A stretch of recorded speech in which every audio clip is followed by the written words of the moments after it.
हाय, good morning. मैं doctor Thakur Arunima Singh, assistant professor in JD national BEd college. आज मैं आपके सामने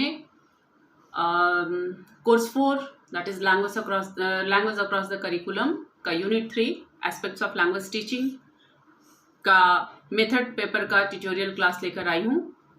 आज हम लोग विधि के बारे में जानेंगे।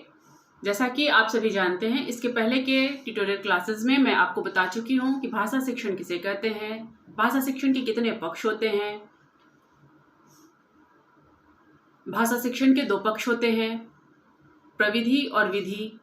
प्रविधि 3 तरह की होती है, डिस्कशन, इंटोनेशन एंड क्वेश्चनिंग। ये क्लास हम लोगों का हो चुका है। आज हम लोग मेथड के बारे में जानेंगे कि मेथड क्या होता है, विधि किसे कहते हैं, विधि कितने प्रकार की होती है, इस विधि को टीचर कब अपनाता है, इसको अपनाने के पीछे टीचर का क्या मकसद होता है। इसमें आज हम लोग पढ़ेंगे कहानी मेथड के बारे में, कहानी विधि के बारे में, story telling method. Story telling method को शुरू करने से पहले मैं आपको बताती हूँ विधि किसे कहते हैं। विधि एक प्रक्रिया है जिसको एक शिक्षक अपने शिक्षण की धार को तेज करने के लिए, अपने शिक्षण की प्रक्रिया को सारगर्भित बनाने के लिए इस्तेमाल करता है। विधि की प्रकृति स्थिर होती है और यह पूर्व नियोजित होती है, अर्थात कक्ष में जाने से पहले एक टीचर अपने स्ट्रेटजी को तैयार कर लेता है कि आज उसे इस पाठ्य वस्तु को किस विधि से पढ़ाना है ताकि उसके स्टूडेंट उसे अच्छे से समझ सकें और अपना सकें। इसी मेथड में हम लोग पढ़ेंगे आज कहानी विधि के बारे में, स्टोरी टेलिंग मेथड के बारे में। कहानी विधि, आप लोग बचपन में दादी नानी की बहुत कहानियां सुने होंगे। आज हम लोग उसी चीज को थोड़ा सा अलग होकर सुनेंगे और समझने की कोशिश करेंगे कि कहानी विधि क्या होती है, किसे कहते हैं, इसका उद्देश्य क्या है। कहानी विधि में एक हम लोग बाज पक्षी की कहानी भी सुनेंगे और लास्ट में कुछ सावधानियों के बारे में जानेंगे कि कहानी विधि जब हम लोग कहते हैं, किसी भी टॉपिक को जब हम लोग कहानी विधि के द्वारा क्लियर करते हैं तो हम लोग कुछ सावधानियों का भी इस्तेमाल करते हैं।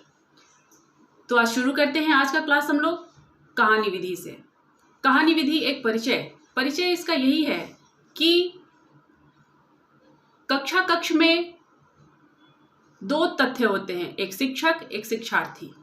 अगर करिकुलम को साइड में कर दिया जाए तो शिक्षक और शिक्षार्थी के बीच अंतःक्रिया होती है, दोनों ही एक दूसरे को प्रभावित करते हैं एक दूसरे से। एक टीचर वही सफल टीचर होता है जो कक्षा को बोरिंग ना बनाए और शिक्षार्थी को उसके दिमागी लेवल पर सक्रिय रखे। कहानी विधि इस दिशा में एक बहुत ही इंटरेस्टिंग पहलू है, महत्वपूर्ण पहलू है और यह काफी प्राचीन विधि है। अगर देखा जाए तो रूसो जो महान दार्शनिक थे, शिक्षा शास्त्री थे, इन्होंने बहुत पहले ही कहा था कि शिक्षा को बच्चों में इस तरह से देनी चाहिए ताकि वो खुद से सीखें, उन पर उसको थोपा ना जाए। थोपने से मतलब कि एक प्रेशर डालकर उनको सिखाने की कोशिश ना की जाए। इसी दौर में पेस्टोलॉजी का नाम आता है, इसी दौर में फ्रॉबेल का नाम आता है। फ्रॉबेल का किंडरगार्टन, जो कि आज प्ले स्कूल के रूप में आज के डेट में आप देखते हैं। हर्बर्ट स्पेंसर की थ्योरी आती है जिसमें ये कहा गया है कि शिक्षा जो है वो छात्र केंद्रित होनी चाहिए, शिक्षक केंद्रित नहीं होनी चाहिए। इसका मतलब है कि जो हम सिखाते हैं, एक टीचर जो सिखाता है उसमें उसको अपने स्टूडेंट को ध्यान में रखकर, अपने स्टूडेंट के लेवल को ध्यान में रखकर शिक्षा को देना चाहिए। इसी बात की पुष्टि करने के लिए, इसी बात को महत्व प्रदान करने के लिए आज भी हम लोग